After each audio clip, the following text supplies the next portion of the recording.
Hi, this is Scott Garibay, and today we're going to be talking specifically about Andrew Yang's perfect cabinet and his perfect choice for Secretary of the Interior, Mary Doria Russell. All right.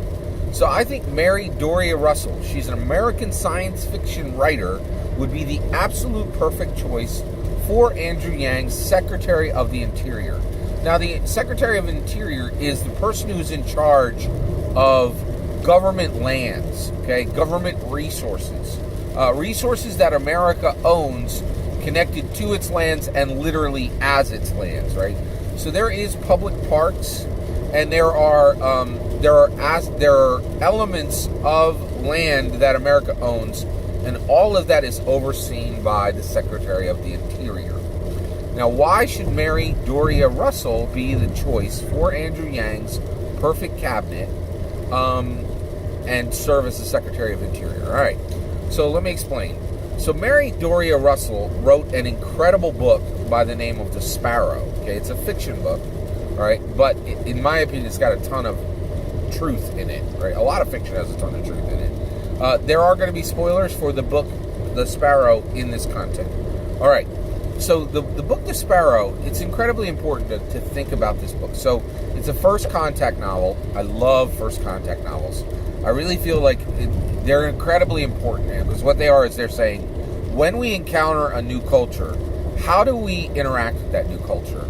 And most first contact novels explain that, or really come from the perspective that when two cultures clash together, when they meet, it is going to be a clash, right? And that moment in time when two cultures meet for the first time is incredibly dangerous, right? I think this is absolutely true, and the reason why I think it's so important for us to pay attention to first contact stories, and I've read a ton of them, is because we're really still, we have emerging cultures today, right? The pace of change in our world is so fast that new cultures rise up all the time. And then those new cultures clash into other cultures.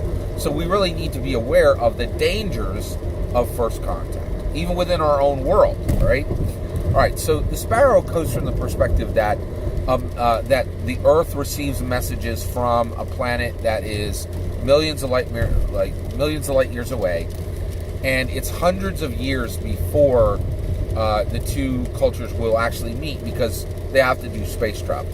Well, in the book, the Mormons are the ones who put together the first team of space travelers. They send a human delegation. To this other planet, and when that delegation gets there, they've sent essentially he's like a Jesuit priest, right? And he's incredibly good at languages, right? And he goes with an entire group of astronauts. Those astronauts land on this other planet, and they interact with that culture, and it goes horribly wrong, right? The astronauts, many of them die. Others of them are treated as pets by the aliens.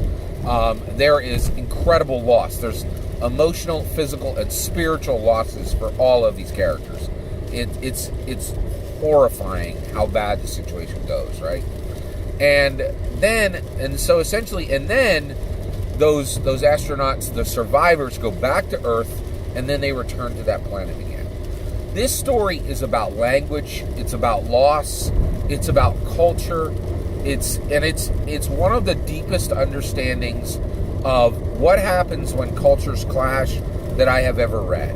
Right now, I believe because of the value and the impact of this novel, right, that Mary Doria Russell has proven herself to be an incredible thought leader. And that's what we need in these secretary roles. We need thought leaders. We need people who are going to listen, right? And when it comes to the interior, you're really talking about the environment, right? And I think right now the problem with the environmental movement and those who oppose the environmental movement is a lot of people are not listening to each other, right? There are people who are saying, hey, the world's going to crack in half in 10 years, and we're all going to die. And then there are others like, that's a 50-year problem. I don't care about that.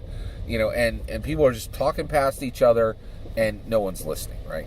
And when I look at Mary Doria Russell, I see a human being who has exhibited through her writing incredible intelligence and incredible compassion, right? And an incredible understanding of culture, right? And that's what we need to marry these two groups together, to bring them together, to understand one another, to respect one another, and to properly communicate, and then to build a policy set that allows us to have a fair approach to how we're going to handle environmentalism, right? How we're going to deal with climate change in America. Because one, we have to change the way we are doing things today, but that change cannot leave people behind. It cannot, say, hey, this town has run on coal for 250 years, and now we don't care about coal, and we don't care about your coal jobs, and fossil fuel is evil, right?